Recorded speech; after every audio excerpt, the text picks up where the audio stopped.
नमस्कार, बहुत स्वागत है आपका। आपके साथ मैं हूं आकांक्षा राजपूत। एआईएमआईएम के अध्यक्ष असदुद्दीन ओवैसी के खिलाफ बाराबंकी में मुकदमा दर्ज कराया गया है। ओवैसी पर धार्मिक भावनाएं भड़काने समेत कई धाराओं में केस दर्ज किया गया है। उन पर बिना अनुमति जनसभा करने और लोगों को रामस्नेही मस्जिद के नाम पर भड़काने का आरोप लगा है। मुकदमे में प्रधानमंत्री नरेंद्र मोदी और मुख्यमंत्री योगी आदित्यनाथ के खिलाफ अभद्र टिप्पणी करने का भी आरोप है। पार्टी के पदाधिकारियों ने कार्यकर्ताओं से मुलाकात और चाय पार्टी करने की मंजूरी ली थी। उसके बावजूद बड़े मैदान में बाकायदा मंच बनाकर जनसभा की गई। कार्यक्रम में सैकड़ों की भीड़ जुटी, जबकि जिला प्रशासन द्वारा सिर्फ 50 लोगों की अनुमति दी गई थी। जनसभा में सीतापुर, अतरौला और लखनऊ समेत कई जिलों के लोग पहुंचे थे। साउंड और दूसरी व्यवस्थाएं भी रहीं। विधायक ने अपर मुख्य सचिव गृह तक शिकायत की, तब रिपोर्ट दर्ज कराई गई है। ये बड़ी खबर इस वक्त हम आपको बता रहे हैं। भड़काऊ भाईजान पर मुकदमा। जी हां, एआईएमआईएम अध्यक्ष असदुद्दीन ओवैसी और कार्यक्रम के आयोजक मंडल के खिलाफ मुकदमा दर्ज हुआ है। सांप्रदायिक सौहार्द बिगाड़ने की कोशिश का आरोप लगा है और ये बड़ी जानकारी विधायक ने अपर मुख्य सचिव गृह तक शिकायत की और उसके बाद ये रिपोर्ट दर्ज कराई गई है।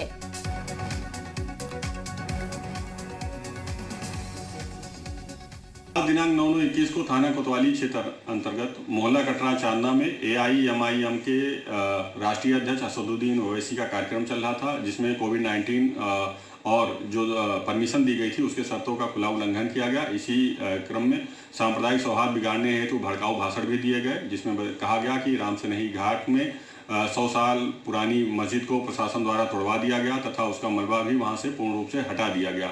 उनका यह वक्तव्य वास्तविकता से बिल्कुल परे था। यह वक्तव्य देकर उन्होंने एक समुदाय विशेष को भड़काने का एवं सांप्रदायिक सौहार्द बिगाड़ने का कार्य किया है। इसी क्रम में माननीय प्रधानमंत्री भारत सरकार एवं माननीय मुख्यमंत्री उत्तर प्रदेश सरकार के विरुद्ध भी अभद्र भाषा का प्रयोग किया गया। इसलिए ओवैसी एवं आयोजक मंडल द्वारा आयोजन की शर्तों एवं कोविड-19 प्रोटोकॉल का उल्लंघन किया गया तथा सांप्रदायिक सौहार्द बिगाड़ने का प्रयास किया गया है। इसी क्रम में थाना कोतवाली क्षेत्र अंतर्गत मुकदमा दर्ज किया गया है। अब आपको ओवैसी का वो बयान सुनाते हैं जिसमें उन्होंने पीएम मोदी और बीजेपी पर आरोप लगाए। नरेंद्र मोदी की हुकूमत बनी उस वक्त से ये पूरी कोशिश की जा रही है कि भारत का ये जो सेकुलरिज्म है, भारत की जो खूबसूरती है भाईचारे की, उसको तब्दील करके इस मुल्क को हिंदुत्व राष्ट्र में तब्दील किया जाए। और ज्यादा जानकारी के लिए शुभम हमारे संवाददाता हमारे साथ जुड़ गए हैं। नितिन साथी हमारे साथ बाराबंकी से जुड़ गए हैं। नितिन, सबसे पहले आप ही का रुख करते हैं, चूंकि जनसभा की गई और उसके बाद अब ओवैसी पर केस दर्ज हुआ है, क्या अपडेट है? जी, ये ओवैसी और कार्यक्रम के आयोजक मंडल से जुड़े जो लोग थे उन पर कल देर रात सिटी चौक इंचार्ज उनकी तहरीर पर मुकदमा दर्ज हुआ है। दरअसल ये पूरा मामला एक तरह से है कि इस ओवैसी की सभा को लेकर कोई परमिशन नहीं थी, क्योंकि जो ओवैसी का आने का कार्यक्रम था उसमें उनके कार्यकर्ताओं ने एक मुलाकात और चाय पर बातचीत की परमिशन ली थी, जिसमें 50 लोगों के शामिल होने की बात कही गई थी। लेकिन वहां बाकायदा एक मंच बना, बड़े मैदान में लोग इकट्ठा हुए, कोविड प्रोटोकॉल की धज्जियां उड़ी और लोग बिना मास्क और बिना सोशल डिस्टेंसिंग के वहां नजर आए।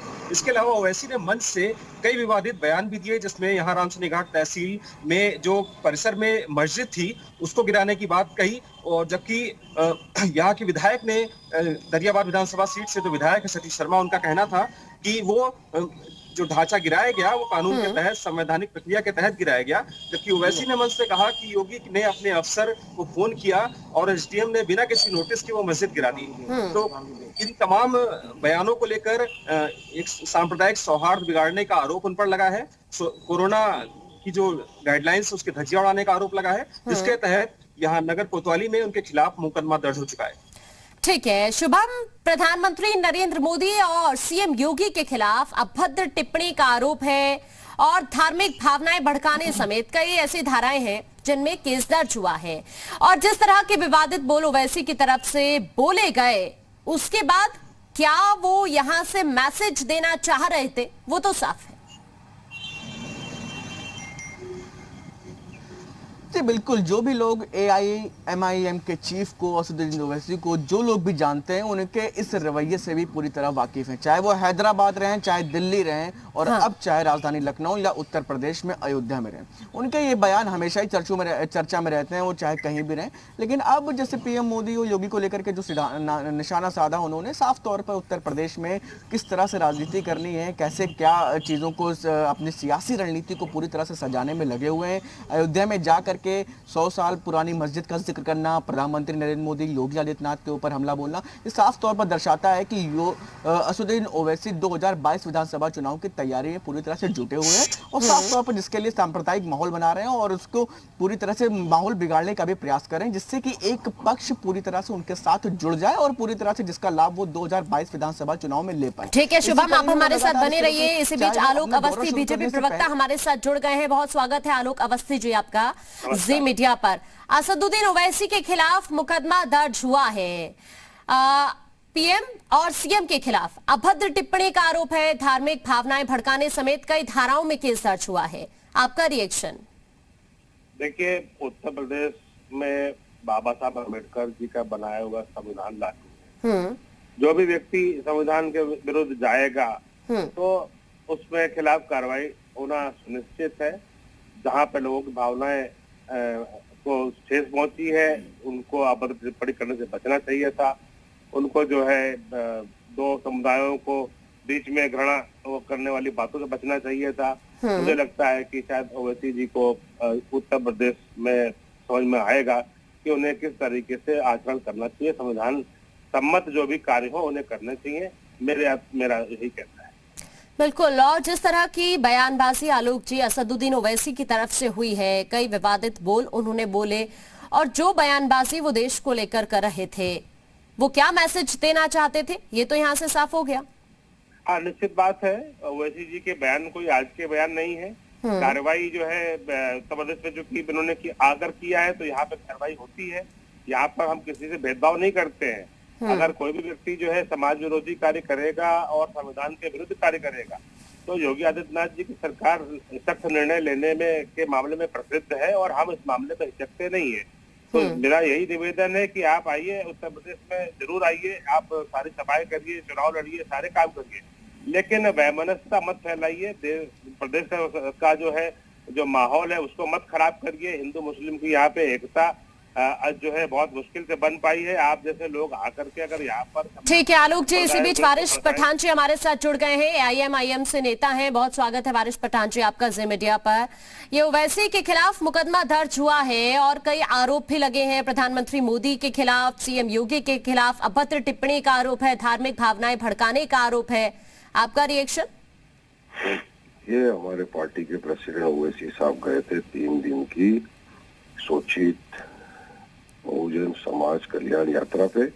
7 तारीख को वो थे फैजाबाद में, 8 को सुल्तानपुर में थे, 9 को बाराबंकी में था। उन्होंने अपनी स्पीचेस दी है और हम तो डेवलपमेंट विकास की बात कर रहे हैं।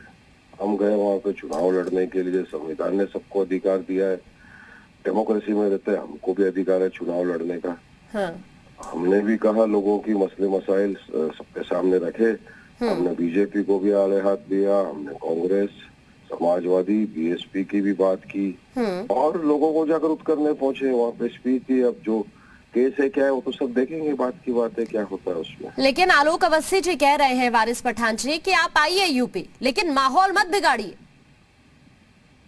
देखिए, माहौल कौन देश का बिगाड़ रहा है वो तो सब लोगों ने देखा है। 2014 से लेके अब तक देश का माहौल भाजपा वाले बिगाड़ रहे। ये मॉब लिंचिंग करते ही जा रहे हैं मुसलमानों और दलितों की। कभी गाय के नाम पे कर रहे हैं, कभी जय श्री राम बोलो नहीं तो मारा जाता। अभी आप ही ने देखा कानपुर में किस तरह ऑटो रिक्शा वाले को मारा, उसकी 8 साल की छोटी बच्ची के सामने। JSR बोलो, वहाँ पे इंदौर के अंदर चूड़ी बेचने वाले को पकड़ के मारा। जंतर मंतर से उन्होंने आवाज लगाई मुसलमानों के नरसंहार की। तो ये जो मोनोपोली है कम्युनल पॉलिटिक्स करने की, मेजोरिटेरियन अपीजमेंट की, ये सारी मोनोपोली भाजपा वालों की है। हम तो वहाँ गए हैं। आलोक जी, छोटा सा रिएक्शन आपका वारिस पठान जी के बयान को लेकर। वारिस पठान जी और उनकी पार्टी का उद्देश्य सबको पता है। वो ऐसे आरोप लगा रहे हैं मॉब लिंचिंग के, और मॉब लिंचिंग से भारतीय जनता पार्टी का क्या लेना देना है? तो भारतीय जनता पार्टी तो कई परिस्थिति में नहीं। और भीड़ तंत्र आज क्या खाली मुसलमानों के खिलाफ है? बोलते भीड़ तंत्र ने क्या हिंदुओं के खिलाफ कार्रवाई नहीं करी है क्या? ठीक। मेरा ये कहना है वारिस पठान जी, इसको हिंदू मुसलमान में बांट के देखना बंद करिए, देश की मुख्य धारा से जोड़िए। हाँ, जो ठीक भी है। इस तरह की घटना होती है उसकी हमको निंदा करनी चाहिए, लेकिन आप एक धर्म विशेष के लोगों को खाली अगर आप चिन्हित करेंगे और बाकी लोगों को आप बिल्कुल ठीक है। आलोक जी, आपके अपने आरोप है, वारिस जी आपके अपने आरोप है। शुक्रिया आप दोनों का। तमाम